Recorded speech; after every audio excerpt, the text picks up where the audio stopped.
Hey guys welcome back to the channel. তো hi হিমার। তো যারা যারা এখনও সাবস্ক্রাইব করেনি সাবস্ক্রাইব করে দাও লেটেস্ট আপডেটের জন্য। মানে আমরা সব কিছুই করবো, ব্লগ বানাবো, লেটেস্ট কিছু যে নিউজ সেগুলো নিয়ে আলোচনা করবো। তো লেটেস্ট নিউজ যেটা হচ্ছে রিঙ্কু সিং কাল ডেবিউ করেছে, যে টি-20তে দুর্দান্ত পারফরমেন্স করেছে রিসেন্টলি। তার ফলস্বরূপ ইন্ডিয়ান ক্রিকেট টিমে ওয়ানডেতে চান্স পেয়েছে। ওয়ানডেতে কাল তার ডেবিউট হয়েছে 9th ডিসেম্বর 2023-তে। সেখানে সে খুব একটা বেশি রান করতে পারেনি, 17 রান করেছে মাত্র। বাট সবথেকে মজার কথা, সে একটা উইকেট পেয়েছি। তো রিঙ্কু সিংকে আমরা বরাবরই জানতাম একজন ব্যাটসম্যান হিসেবে, মানে আমি যত বেস্ট ফিল্ডার, একটা ভালো ফিল্ডিং করে।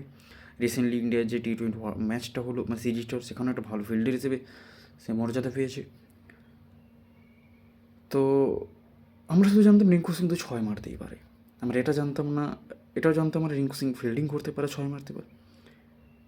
কিন্তু এটা আমাদের কাছে অজানা ছিল যে রিঙ্কু সিং বলও করতে পারে। তো কাল একটা দারুণ উইকেট পেয়েছে রিঙ্কু সিং। সাউথ আফ্রিকা ম্যাচটা জিতে গেছে, বাট রিঙ্কু সিং অতটা ভালোভাবে ব্যাটে রান করতে পারেনি। বাট স্টিল সে ডেবিউ ম্যাচটাকে একটা মনে রাখার জন্য একটা উইকেটও নিয়েছে। তার ক্রিকেট জীবন কতটা বড় হবে সেটা জানি না, বাট যখনই তার ক্রিকেট জীবন হিসেবে মনে পড়বে, সে এটা মনে রাখবে যে ওয়ান ডে ক্রিকেটে ফার্স্ট সে রান না পেলেও সে বলে একটা উইকেট পেয়েছে। তো এটাই নিউজ।